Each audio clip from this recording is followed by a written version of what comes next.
least as I see it, roasting is part your relationship with this machine and how well you know this machine, how well you can get it to do what you want it to do. And that's probably 50% of roasting.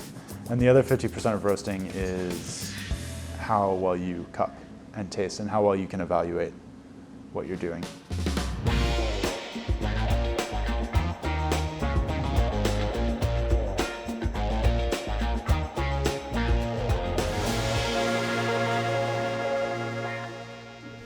So my name is David Nigel Flynn. I am one of the founders of Belleville Brûlerie. And these days I do a lot of things. I'm director of coffee, I do all our coffee buying, and I also help manage all our teams and do a lot of our marketing. We started Belleville Brûlerie in 2013, and at the time it was super small. It was just Thomas and myself. I was doing everything, roasting, bagging, invoicing, prepping for delivery, and then we got a little bigger and Thomas was delivering by hire car. And then it's grown over the past 6.5 years, and now we are about 30 people in the company between the roastery, the 2 boutiques, which are sort of like coffee retail spaces, and our 2 cafes.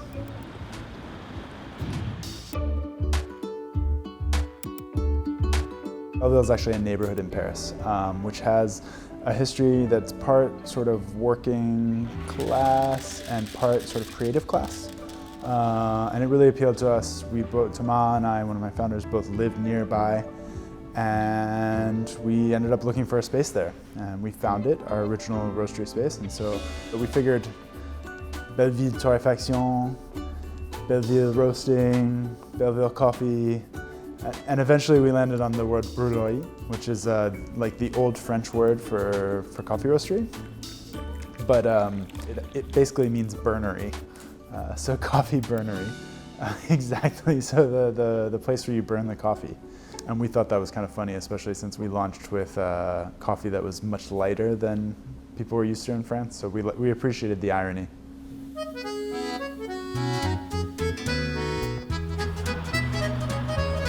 I think it's a huge opportunity being a specialty coffee roaster in Paris, because when I arrived 10 years ago, there really wasn't any specialty coffee to speak of. And so it's been interesting to be a part of bringing this new idea about a product to a market, and especially to a place like Paris, and France, which has a huge respect for everything, all things culinary.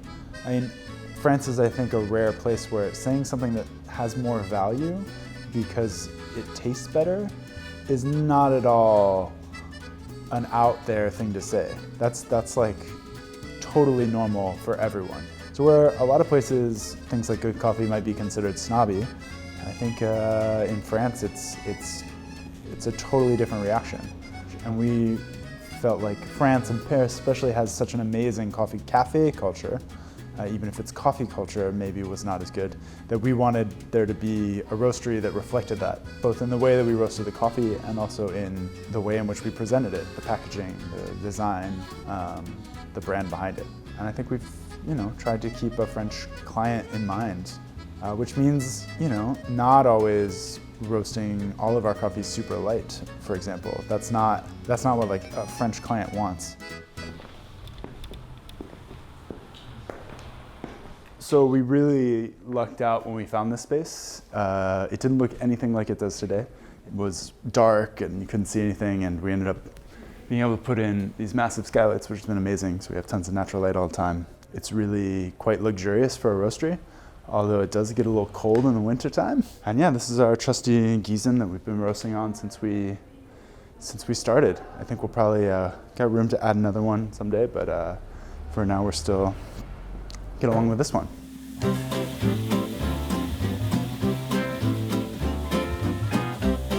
I started roasting coffee with Belleville 4 years ago.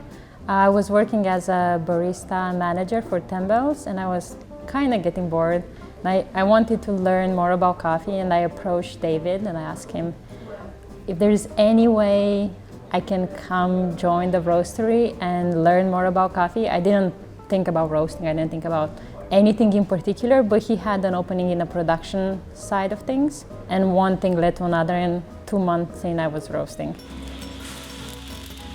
She spent the first part of her professional career as a classical guitarist, which I think is actually probably great training for being a coffee roaster.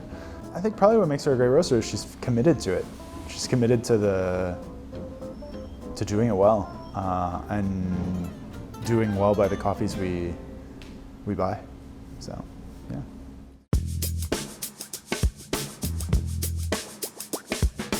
The way in which we buy coffee, we really try and maintain long-term relationships. We're working with people every year.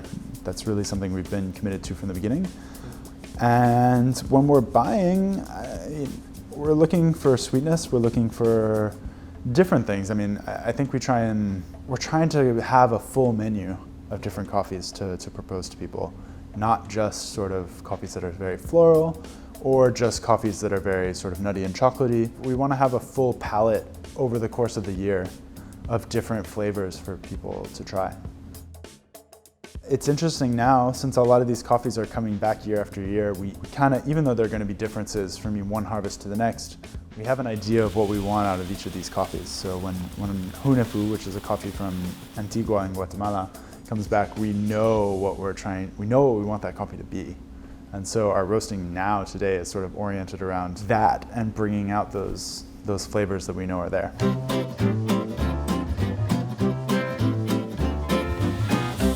I was really lucky to have some amazing mentors over the course of the last 15 years who gave me and us amazing advice that I think has been really helpful. The one that comes to mind the most is Trish Rothgeb. And the thing she told me, and the thing that we've been committed to from day one, is that, like, if you do nothing else, taste every batch, taste everything. And that seems really obvious, and it is, but it's so hard to do on a regular basis. And I don't actually know that many roasters who are as committed as we are to tasting every single batch. And so since day one, we've tasted every batch. And that one commitment that now today is just who we are as a company, I think has been the single biggest factor in the quality of the coffees that we've roasted. And just by cupping every day, any coffee that leaves the roastery, I know what's up with it. And then we try to brew and have them in espresso. I try to do it as much as I can, but because we have the boutique open 7 days a week, they sell everything in every method. So like any feedback they come back with goes into how we perceive the profiles. So now we're in the boutique.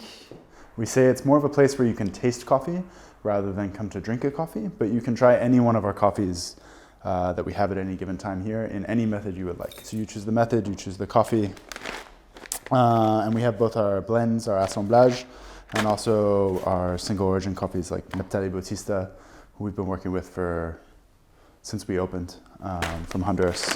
Actually going to see him in February. We bought Ikawa because our previous sample roaster broke and I haven't had a sample roaster for 3 months. It's helped a lot with quality in the sense that I can always do the same thing. It's incredibly efficient. You can also multitask. And then I've come up with a profile that works for pretty much everything we do. I'm tweaking it a little bit for African coffees, but it's my go-to profile. And then on the other side, I've been using it for competitions, like Roast Masters. I can only do a 13 to 14 kilogram batch on a Gizan or 50 grams on Ikawa. So Ikawa has been my go-to roaster for competition.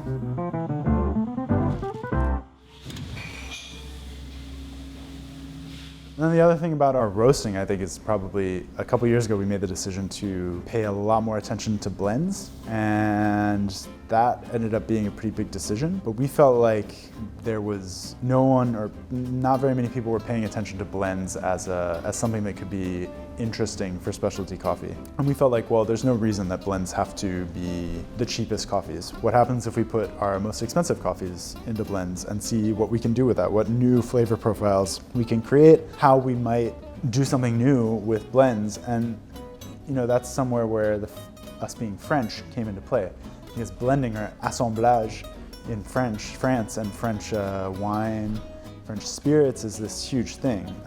In Cognac or Calvados, for example, the blending is the thing. Because the way we've gone about blends, we came up with 6 names, and then we kind of wrote 6 personality descriptions, but honestly, just like you would describe like a character in a story.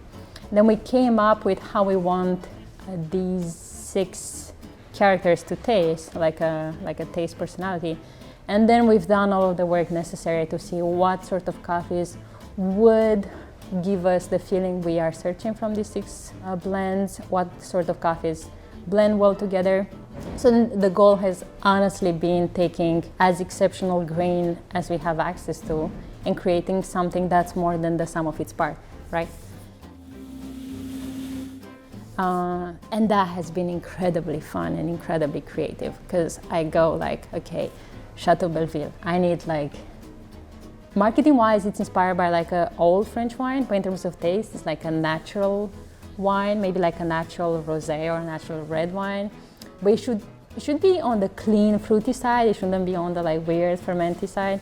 So then I know that I want to have like some fermented ripe fruits, but in the same time, I need something that's juicier than a nice natural Ethiopian would be. So I need like a good dose of acidity. I would like for it to be tannic at the end somehow. I like for it to be coating the palate, but at the same time be very juicy. So then that would be the kind of mental approach.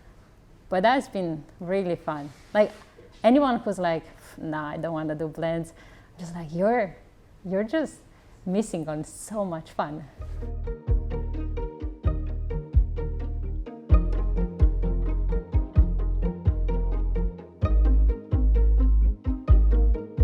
We've always felt like we want to bring more people on this path of specialty coffee, not fewer. And that's animated a lot of what we've been doing, is how can we feel pretty strongly that there's more people out there that would totally drink specialty coffee if it's presented to them in the right way. And that's what we're always trying to do, is bring more people along with us, meet them where they're at, and